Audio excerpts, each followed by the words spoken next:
les bivouacs, j'ai pas trop de temps en ce moment, donc on verra ça plus tard. Il fait très très beau aujourd'hui, on a un bleu pas mal. La météo annonce du moins bon dans l'après-midi, mais on verra bien. Aujourd'hui je vais monter le tarp que j'ai acheté chez Decathlon.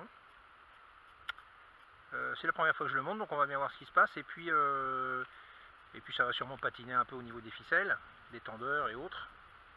Mais ça me permettra de faire les nœuds que je connais depuis longtemps déjà, mais que je ne pratique pas forcément bien souvent parce que je ne me sers pas très souvent d'un tarp. Alors pour avancer, comme à mon habitude, je marche à la boussole. J'ai un GPS de rando pour pouvoir me situer si vraiment il y a besoin, mais sinon je marche à la boussole pratiquement 95% du temps.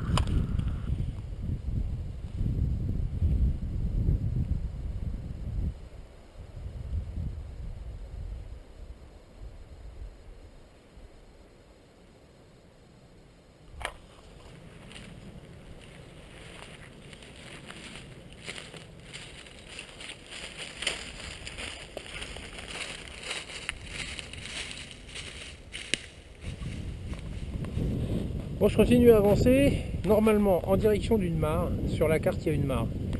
Donc, en principe, celles qui sont sur la carte sont permanentes. Parce qu'on est dans une forêt où il y a énormément d'écoulements et de ruissellement de pluie. Et la plupart des ruisseaux sont marqués sur les cartes cours d'eau temporaires. Mais quand c'est des mares comme ça, en principe, elles sont constantes, donc on va voir. Je continue à avancer là-dedans.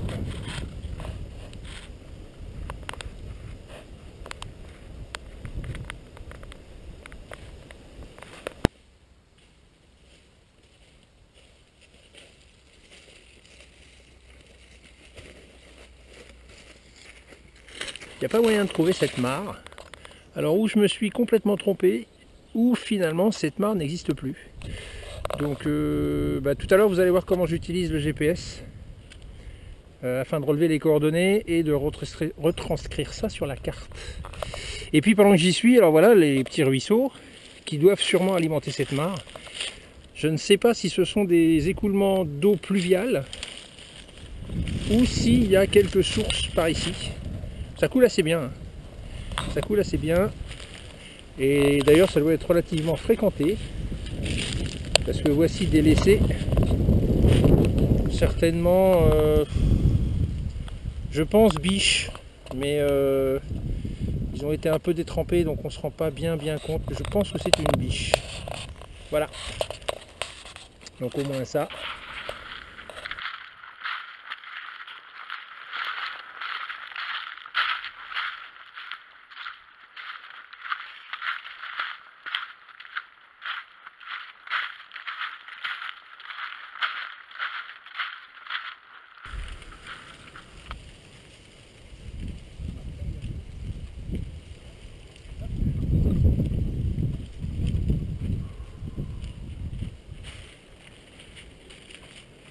Nickel. Alors on va monter le tarp ici. Il y a un petit ruisseau avec de l'eau. Ça fait qu'1 litre. Donc j'envisage de refaire le plein ici.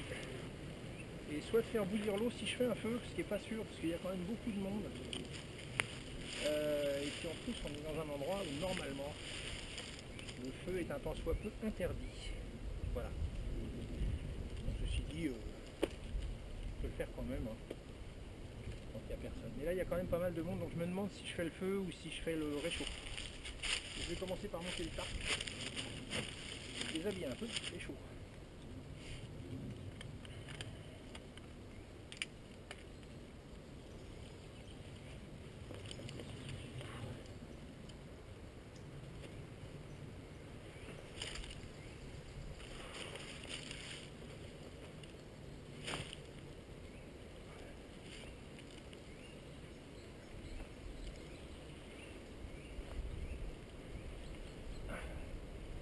Le principe quand on a trop chaud, c'est d'enlever une couche. Voilà. Là le truc c'est que je vais enlever le pull. Je vais remettre la veste pour pas choper un coup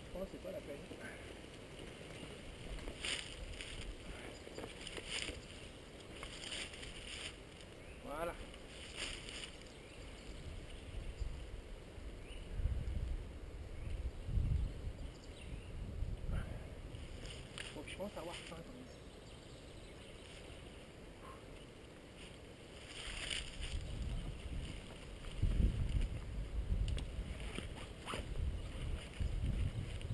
Donc le tarp.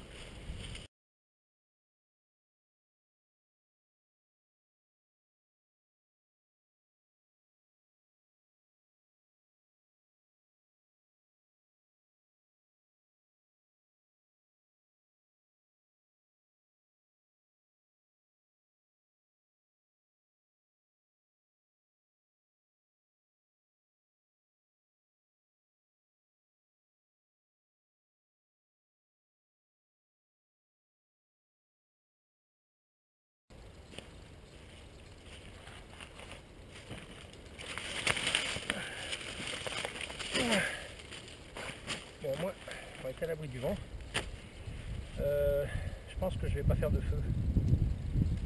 Je pense que je vais pas faire de feu, il risque d'y avoir du monde, et puis voilà. Alors par exemple, je vais suspendre ça.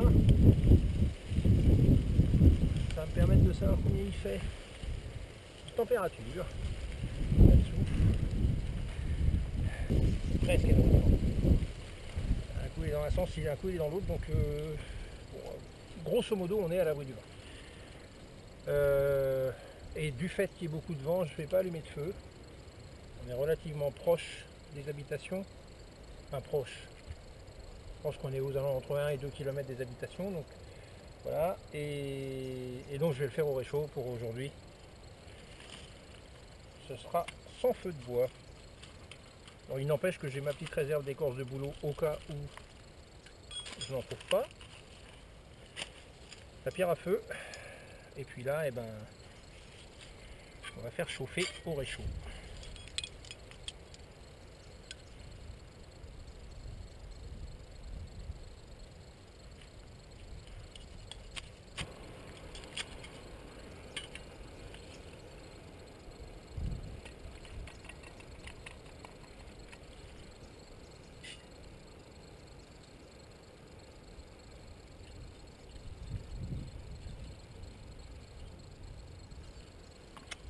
On va faire chauffer, c'est pas sûr, parce que j'ai l'impression qu'il me reste pas beaucoup de gaz.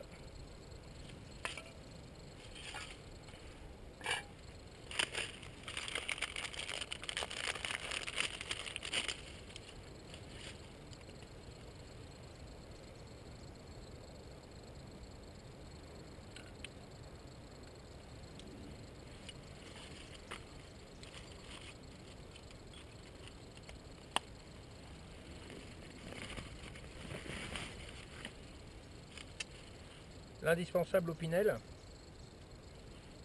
Alors il y a du pour, il y a du contre. Effectivement c'est une lame inox, donc pas forcément facile à affûter. Ceci dit, si on l'affûte sur une pierre à huile, type pierre pour affûter les ciseaux à bois, ça s'affûte plutôt pas mal. Il a un sifflet, voilà, ça peut aussi être très pratique. Il est robuste, il rouille pas. Voilà. Il a une lame un peu plus épaisse que les autres.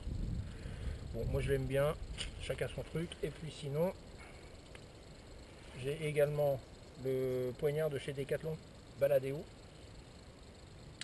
qui fait épaisseur de lame, ça fait peut-être entre 3 et 4 mm.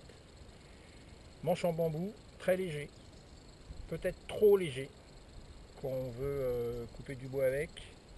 Pour le bâtonnage, il va bien. Bon là, je pourrais pas faire de démonstration, mais il va bien. Et puis voilà. Donc, et puis 29 €. Bon, ça vaut ce que ça vaut, on verra le temps que ça dure. Mais il est très très léger. Et je pense que je vais manger froid parce que j'ai plus de gaz. Voilà. Alors heureusement que j'avais pris des saucisses et je vais me taper des saucisses froides.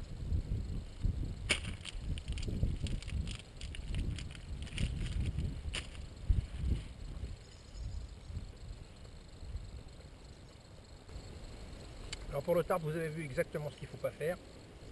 Il faut commencer par tailler les piquets. Commencer par tailler des bouts de bois pour faire des pieds s'il y a besoin.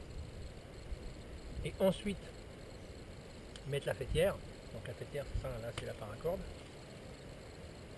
Mettre le tarp dessus. Mais surtout avoir les piquets à portée de main, parce que là, là c'était n'importe quoi le montage du tard. C'était n'importe quoi. D'ailleurs, heureusement que j'ai prévu des saucisses.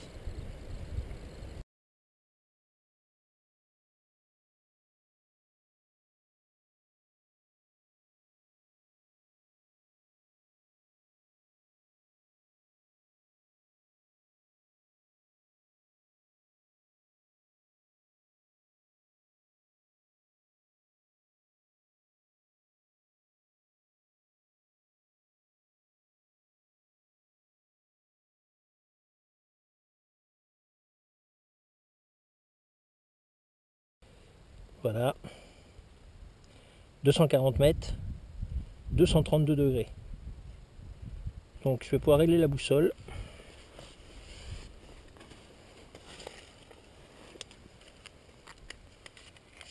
Donc ma fidèle recta, 232, hop. Voilà, donc ça nous emmène quelque part par là. Et on va vérifier ça avec celle-ci. Donc orientation de la carte.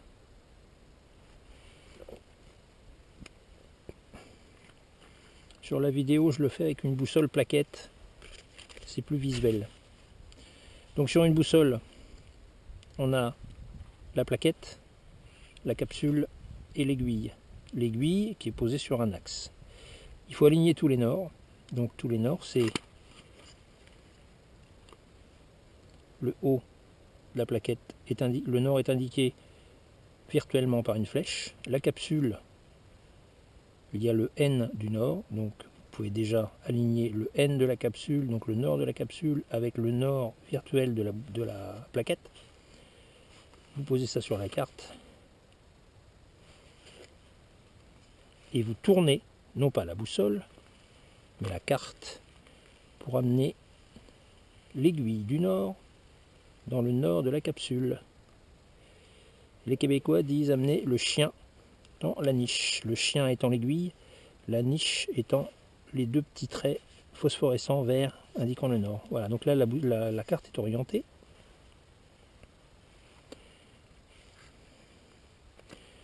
Je sais que je suis ici. Je veux aller là.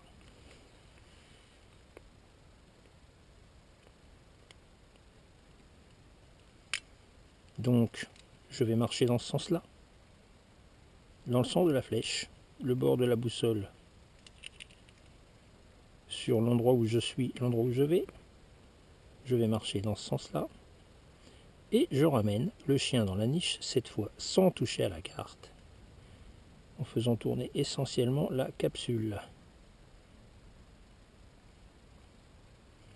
Et comme cette boussole est une boussole de petite qualité, il faut faire très attention que l'aiguille ne rebouge pas une fois que tout est positionné.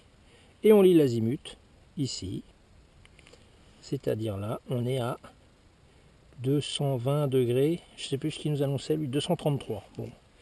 Alors, où il y a un défaut sur la boussole, où il y a un défaut sur le GPS.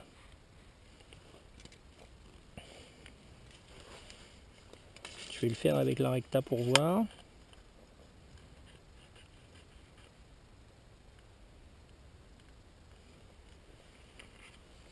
Je vais tout refaire, même principe.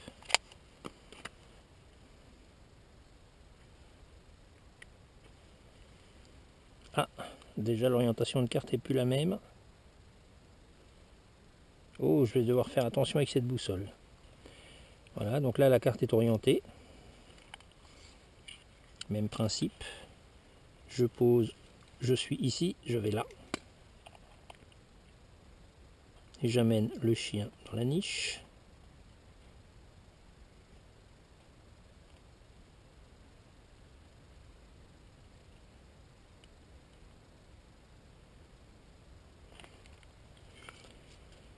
« 231. » Ah oui, donc cette boussole-là, ceci explique peut-être pourquoi je n'ai pas trouvé la mare tout à l'heure.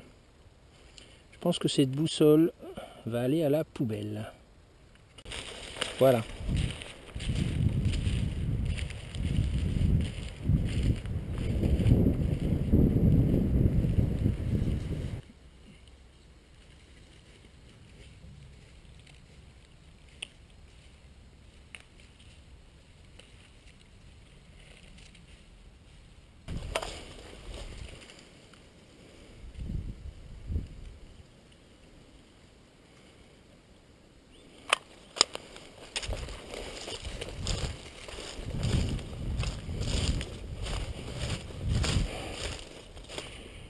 Tiens, la voilà la mare.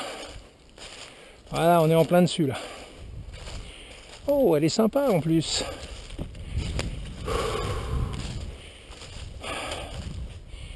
Bon, ben on l'a loupé à l'aller.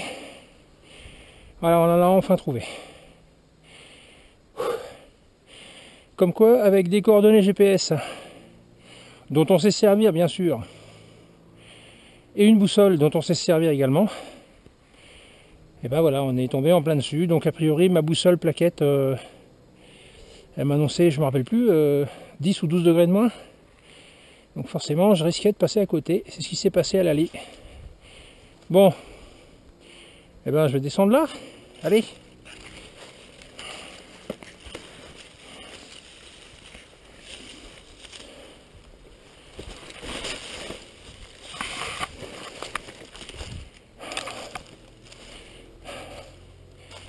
Ça doit grouiller de vie ici. On est en février, bientôt mars. On ne devrait pas tarder à avoir la ponte des grenouilles. On va essayer de faire le tour.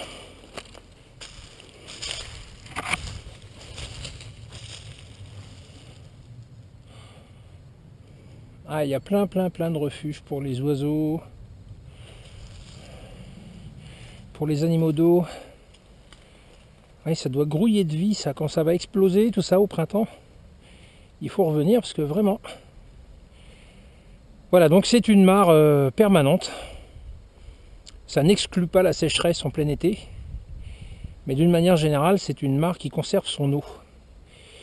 Il y a peut-être même des sources à proximité. Il n'y a rien de marqué nulle part, mais bon, ça pourrait. Eh ben, salut à tous et à la prochaine.